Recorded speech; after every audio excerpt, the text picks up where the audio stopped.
I'm really excited about the opportunity to talk to you. 11 o'clock in the morning is a little unusual, although I've had 2 screenings of United in Anger at 11 o'clock in the morning, and the first one was in San Francisco at Frameline, the San Francisco LGBT International Film Festival, and I thought, who the hell is going to go? Can I say hell at Catholic College? We believe. Yes, you do believe in hell. I'm Jewish, so I don't really believe in hell. But who is going to go see a film at 11 o'clock in the morning? And then it was at the Castro Theater, which is this 1,499-seat Art Deco masterpiece in the Castro district of San Francisco, and there were 700 people there at 11 o'clock in the morning to see the film. So that was really exciting. And then the other screening I had at 11 o'clock in the morning was in Stockholm. And it was a Sunday morning at 11 o'clock. They served brunch.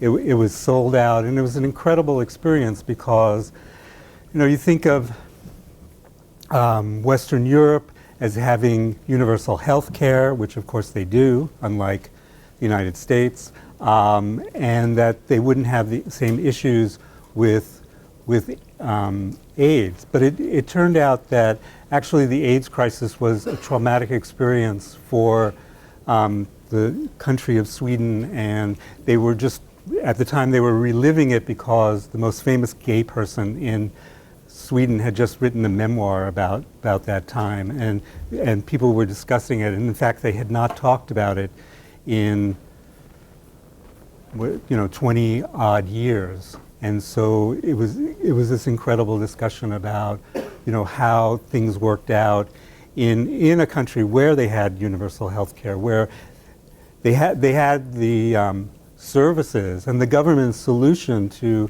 the problem of AIDS actually was to throw money at it. And what all this did was create a bureaucracy. And especially at that point where suddenly Sweden was no longer a homogenous society, they were dealing with all these immigrants, they basically did not know how to deal with the current AIDS crisis. But anyway, to go back to the ACTUP Oral History Project. The ACTUP Oral History Project began with a phone call. It was a beautiful June morning in 2001, and I got a call from Sarah Schulman. She was in LA, and she was driving a car, and Sarah's a real New Yorker and didn't learn to drive till she was 40, so she shouldn't be driving a car and trying to talk on the phone at the same time, so she nearly ran off the road. But she was so angry because she had just heard this radio broadcast commemorating the 20th anniversary of AIDS, in which it basically said, at first Americans were upset by AIDS, and then they got used to it. And she called me up and she said, we have to do something about this, and then they got used to it. This complete erasure of the work of thousands of AIDS activists, which forced the US government to deal with the epidemic, which forced the mainstream media to treat AIDS in a more humane way, which forced the pharmaceutical industry to find the drugs that help people with AIDS. That this, we had to in some way document this incredible effort. So we decided what we could do was an oral history project. And the basic reason that we decided that an oral history project was the appropriate way to go about it was that one of the main tenets of the AIDS activist movement was that people with AIDS and the people in the trenches fighting the epidemic with them were the real experts in the disease. And also in ACT UP, there was this incredible culture that anyone could be a spokesperson, that ACT UP felt that anytime someone with a microphone or a reporter came up with a notebook and a pad and a pen, as they used to do in 1987, and asked you questions about AIDS and about the AIDS crisis, that anyone in ACTUP could answer that question. And so people were prepared, and there were numerous teach-ins about various subjects, and we talked about sound bites, because since the media only believes in putting people on, or real people on, for only a few seconds at a time, you have to have a sound bite, a pithy statement for them, and people in ACTUP did. So we wanted to interview the real experts, and also one of the most important aspects of the AIDS activist movement was the AIDS activist video movement. And this was, what happened was, let's see, okay, ACTUP formed in March of 1987. And in 1987, Sony and Hitachi and all those, the Japanese video companies introduced what was known as Video 8. And so all of a sudden there was a relatively high quality, very small camera that could be used for documenting. So the cameras were about this big, right? And this is actually like the precursor of what goes on now with all, like cell phone activism. Like, everybody carries a cell phone now, and, if something happens, you can document it, and you can push a button or actually, click on the screen, and suddenly it's on Facebook or Instagram, and, it's there for everyone in the world to see. Well, in 1987, it wasn't quite that easy, and it wasn't that quick. But there were these little video cameras that you could document the movement with, and people would edit the tapes. They'd edit the tapes late at night at public access video editing places like Downtown Community Television or EAI. I'm forgetting what EAI stands for because it's not the video company, the video game company, but it's the Electronic Arts Intermix. It's a place that it was in downtown Manhattan, and it was a distributor for alternative video. So the AIDS activist video movement, suddenly there were dozens of people, often in collectives, that filmed all the demonstrations, that filmed various teach-ins and anything else that ACTUP and other AIDS activists did, and they could edit these quickly and get these tapes out. And the way that the tapes were distributed was they were made on VHS tapes.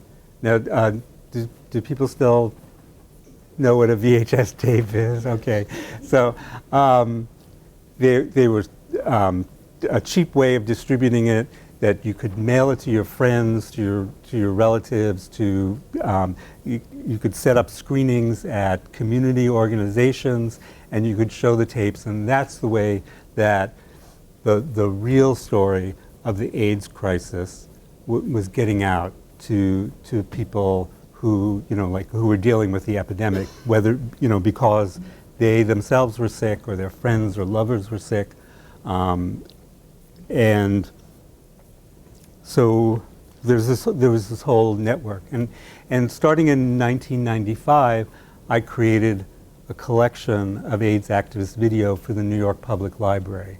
This is a collection of about 2,000 hours of AIDS activist video. It's finished tapes and raw camera original, and it's there for anyone to see. You have to go to the library at 42nd Street and Fifth Avenue in Manhattan, but anyone can see it, and they've recently digitized the entire collection, so I'm hoping that ultimately it'll be on the internet for everyone to see. And again, the AIDS activist video movement was really based in this notion that people with AIDS were the experts in the disease, and not those guys in suits and ties and the guys in the white coats who were put on TV. And like speaking of TV and mainstream TV, let me just say that the way that AIDS was portrayed in the media in the 80s and early 90s was basically an attempt to stigmatize the people who had it. That people were shown, they constantly were showing people on their deathbeds with Kaposi's sarcoma. I mean, we don't see it anymore, but one of the main symptoms, in fact, they're called opportunistic infections. So the definition of AIDS originally was having HIV plus one of a number of opportunistic infections. And one of the worst ones was Kaposi's sarcoma, which is a cancer of the capillaries. And it causes these horrible purple blotches to appear on the skin and eventually all through the body. So it was showing people in the worst possible light. And also a favorite technique of mainstream media was to show people backlit so that you can't recognize them, to further enhance the stigmatization of people with AIDS. And I think this stigma has persisted. It's kind of, it's shocking that it's still, with us, that AIDS is not treated as an ordinary disease, but somehow that people who get HIV are, guilty of some terrible behavior and deserve it. That still remains, and it remains because the original, the original risk groups. Every time I say this, I'm kind of shocked by it.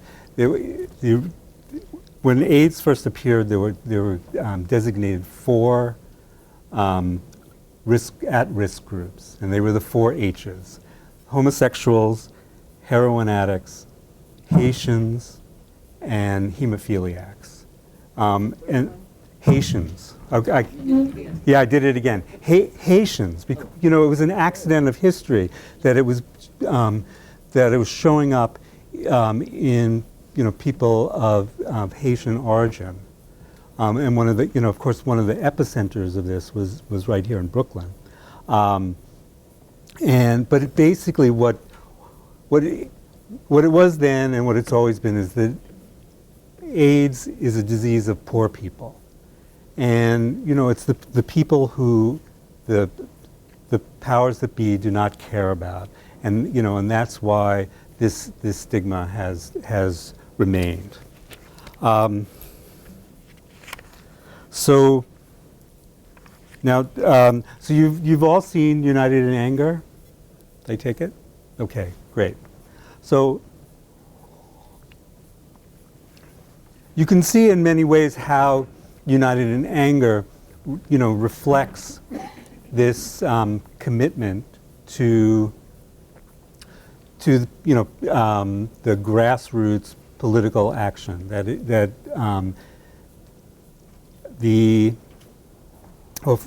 So the archival footage, the footage of the demonstrations, is all taken from this collection at the New York Public Library, and the talking heads are all taken from the ACTUP Oral History Project.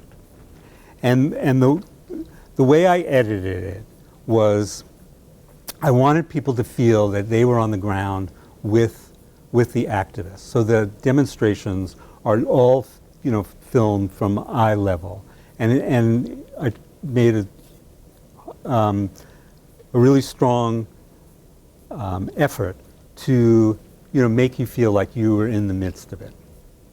And the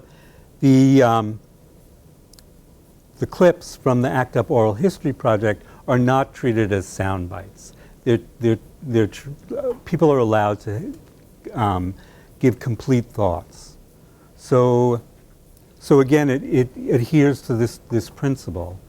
And also, the main way that documentaries are supposed to be made in this country, and if you want to get funding, if you want to get in Sundance, this is the rule you have to follow, because this is what they want, those people. You're supposed to pick 5 or 6 characters to tell the whole story. And it's through those characters that the history needs to be told.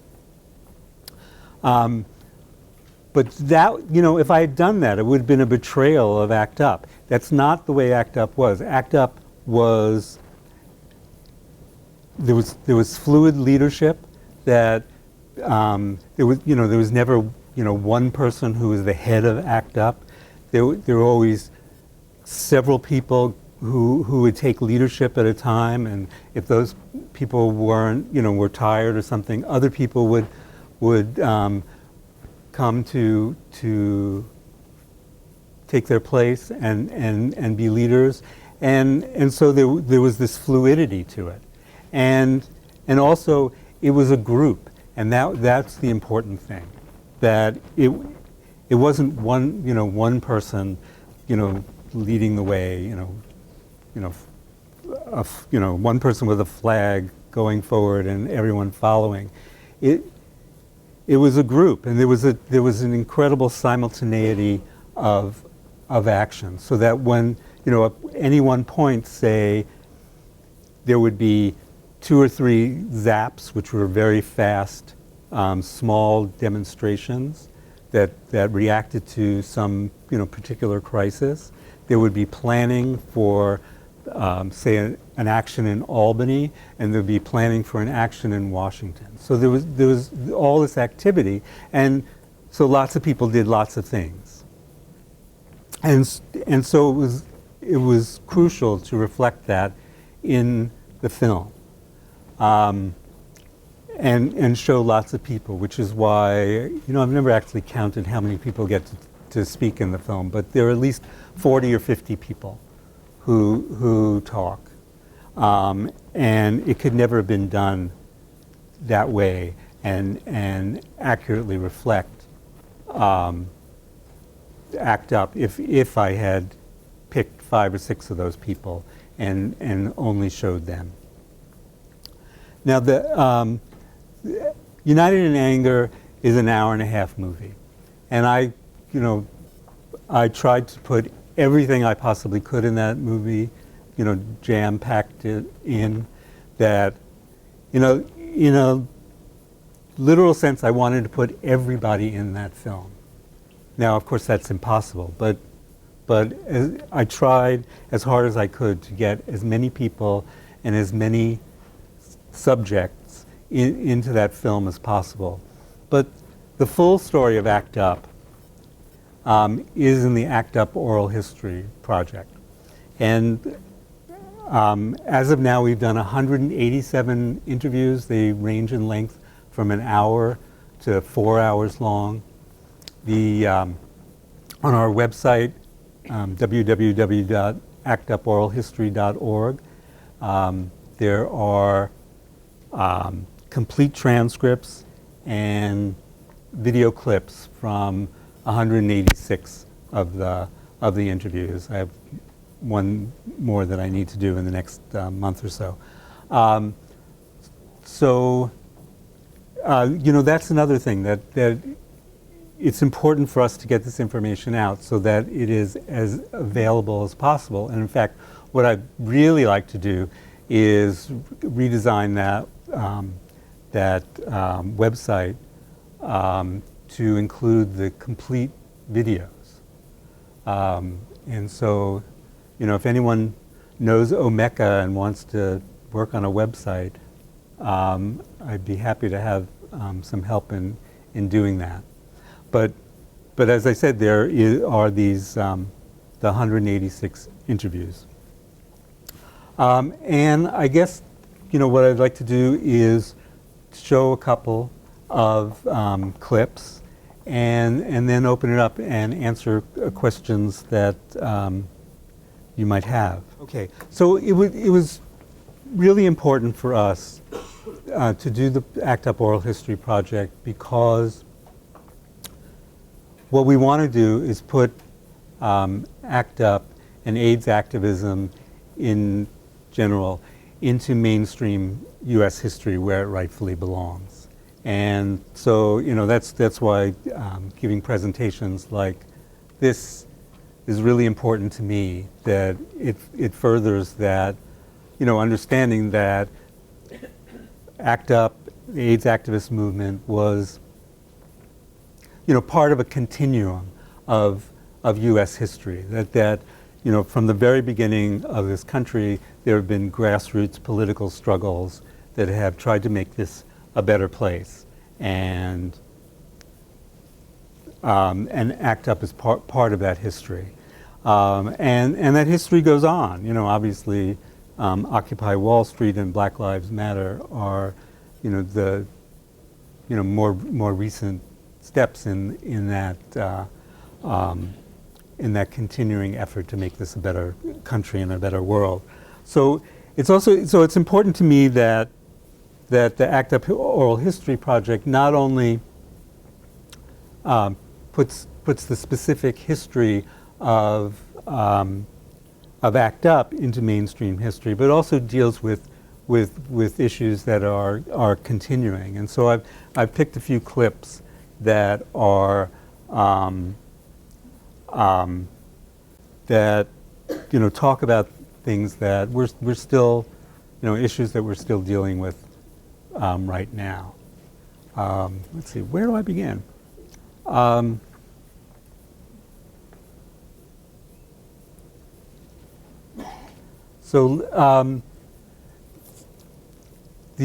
issues of race, ethnicity, and class were always front and center in ACTUP, and ACTUP is stereotyped as these cute white gay boys screaming in the street, and it's really reductivist, whatever the word is, view of it, because ACTUP included the full diverse range of people in New York and in the U.S. But it was it was always an issue. I mean, one way that the confusion of class and race issues and AIDS issues came up is that if somebody brought something up on the floor, well, maybe I should go back. Okay, the way ACTUP functioned was that it met every Monday night at the what was then called the Lesbian and Gay Center on 13th Street in Manhattan, and there would be 400 people in a room, maybe about twice the size of this. So it was incredibly crowded and full of this energy, and people would get up and talk, and even though there wasn't supposed to be talk back or crosstalk, if people said things that other people thought were problematic, they didn't hesitate to say so. And one of the things that became sort of a mantra in ACTUP was, what does that have to do with AIDS? So that certain subjects that weren't immediately, I mean, it wasn't like, what does this have to do with drugs? Drugs obviously had to do with AIDS. But if someone talked about housing, if you're a middle class guy with health insurance and a job, housing doesn't have anything to do with AIDS. But if you're a homeless person with AIDS, it has everything to do with it, because, I mean, how likely are you to survive, with AIDS in 1988, living on the streets of New York? You weren't very likely. So the there were all these caucuses and subcommittees within ACTUP, and one of the first to arise was majority action. And so let's take a look at Robert Vasquez talking about majority action. And the first thing, I think my first sort of public act in ACT UP was that, remember people would write on the board, on the chalkboard? The person who used to write on the chalkboard had the most hideous handwriting. And I was doing lighting design, so I used to do architectural lettering. So one day they were just writing something and I got really frustrated and I got up and I took the chalk from him and I give me this. And I started writing, in architectural lettering, and everybody applauded because they could finally read what was on the board. So that's what I started doing. I started writing. I started being the person who was writing taking notes on the board, setting up in front of the room and taking notes on the board. Uh-huh. So, and it's funny because it really, I remember the sense of, the sense of frustration and like, I want to read this, I can't read this, And obviously, there's also the element of being a drama queen and not being afraid to step into this, into the spotlight if necessary.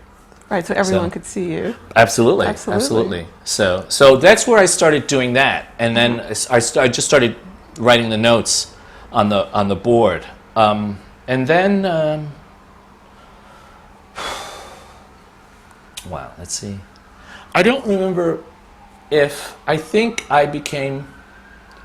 was only one of a couple of people of color in ACT UP at that time. Who were the others? Ortez. Alderson. Ortez Alderson, Robert Garcia. Who else was it? I remember Ortez, I remember Robert. I think Dan Williams. Right. Although I don't know if he was there in the beginning that way. But I just remember there was just a handful of us. We started the Majority Action Committee.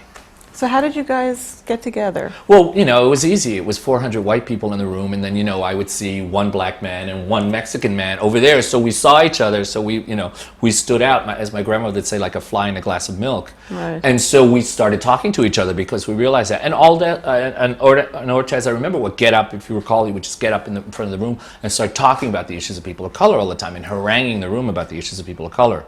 Well, he had a really long political history. Yeah, right? yeah, he did a lot of social activist stuff. Do you remember?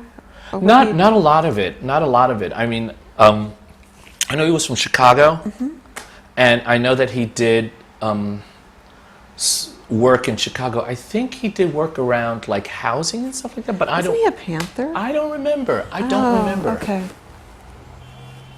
Because I know Robert was not political at all. Right. Robert Yeah. wasn't political at all. I mean, I wasn't that political either. I mean, I grew up at the end of the 60s, so I mean, sort of the era of political stuff was already sort of over.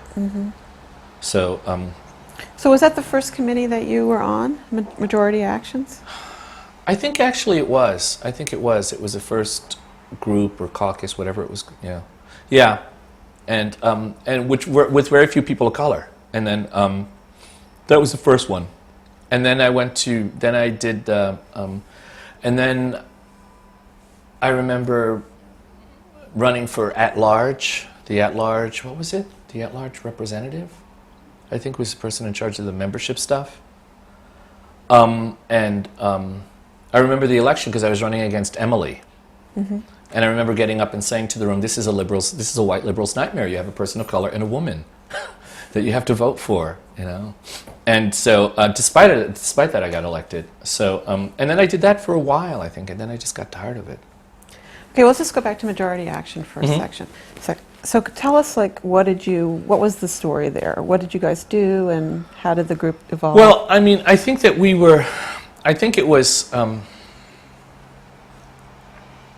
I think that Majority Action started off with us being, sort of the need for the very few people of color to come together and do work around the issues that were affecting people of color, and how the epidemic was different in communities of color.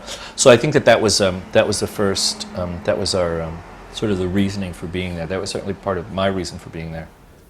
I just want to point out one thing in the interview.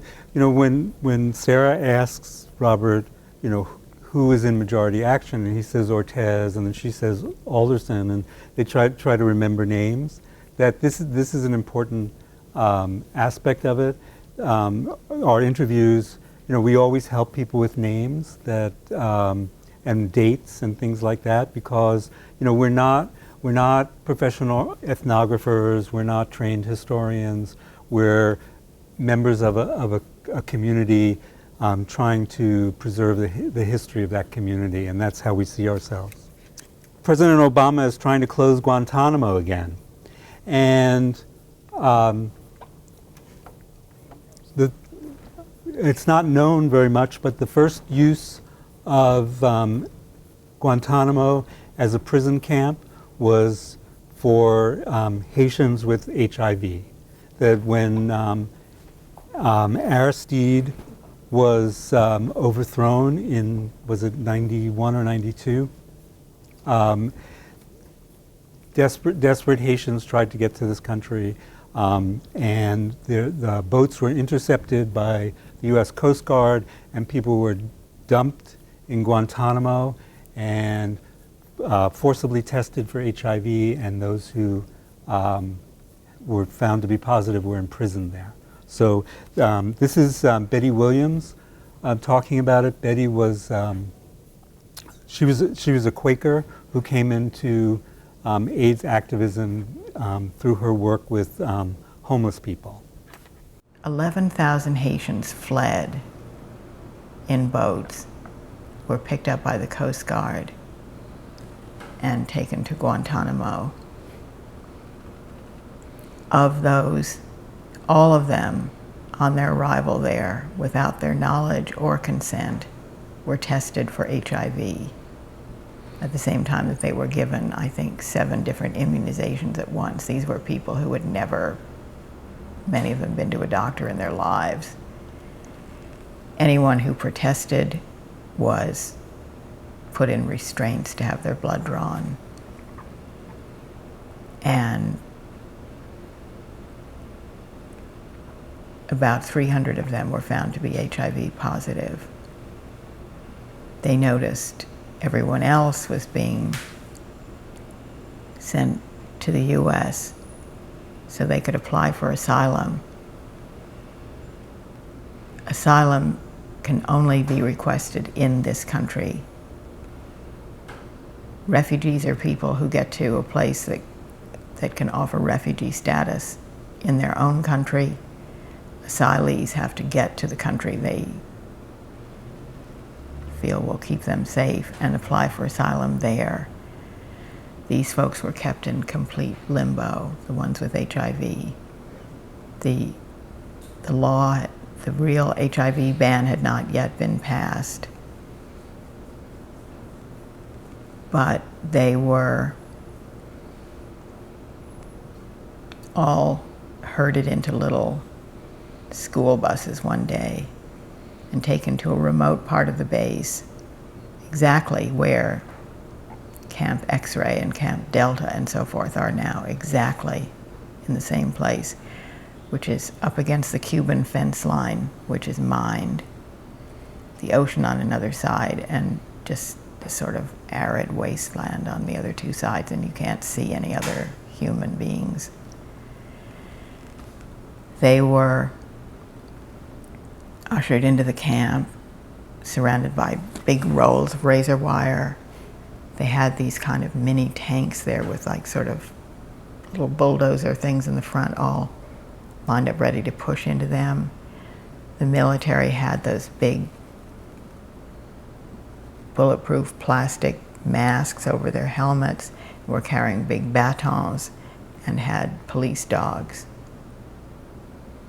And then a doctor in full military drag got up, and because it was believed that Haitians culturally did not have the same needs for privacy that the rest of us do, they were told over a loudspeaker, in the immortal words of Tuskegee, that they had bad blood,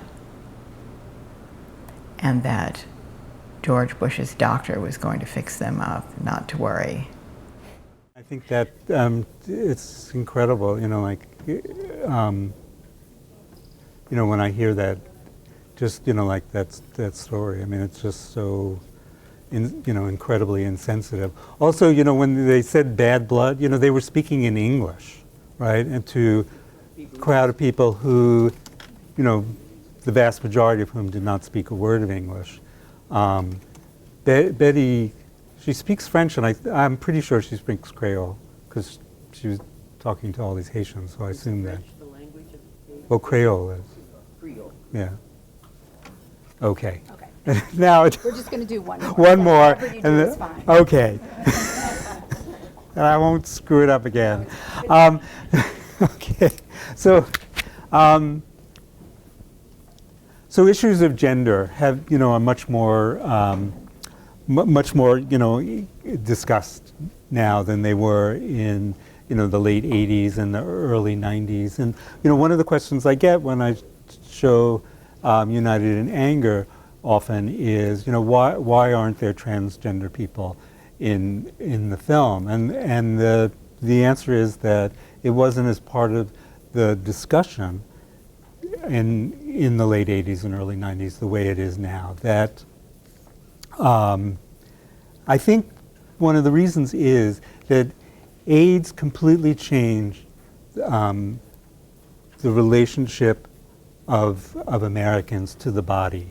That, before AIDS, you couldn't say the word penis or vagina on TV, and suddenly in newscasts they were talking about anal and vaginal intercourse.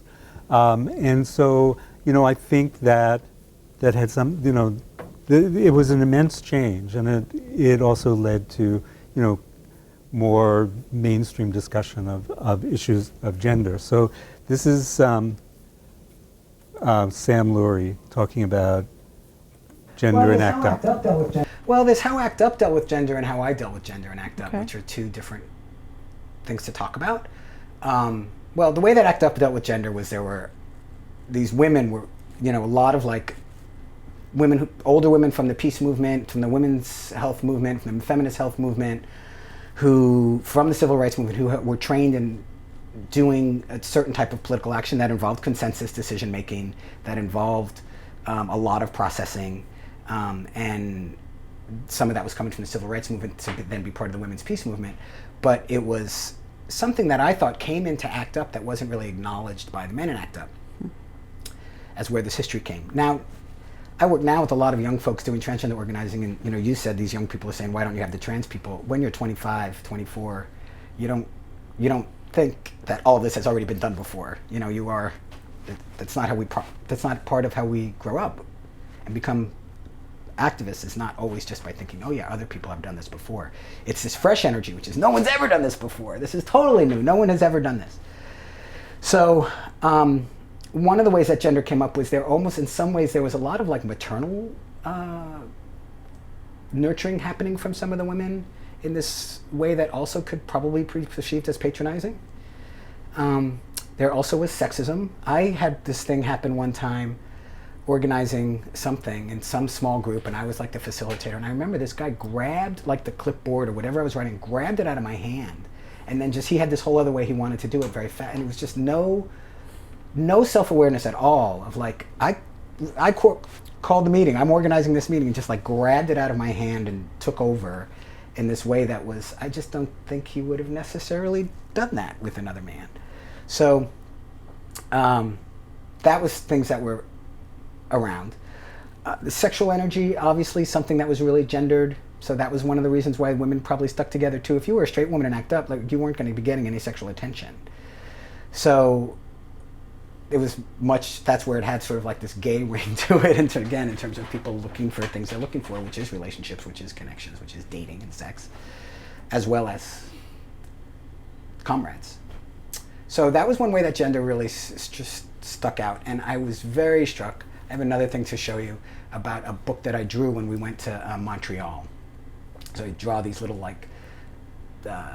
cartoon travelogues, and I going up to Montreal, sort of writing about this experience and how sexual it was to be going on this trip. Someone talking to people about body smells, and you don't want to use deodorant because when you go in for a lick in an armpit, you don't want to be licking deodorant. It's just like, wow, like what a powerful thought and image and sensory connection to another person that is very gay male. And getting exposed to that, and I mean, I identify as a gay man now, and that I would have loved to have been a gay man then, and I wasn't. I also totally see how terrifying it was. And I may have been a really nerdy one who never got laid, I don't know. Nerdy, as in, you said everybody has this alienation experience and feeling I didn't fit in. I mean, it definitely was high school too, with the cliques and the A list and the B list and the C list.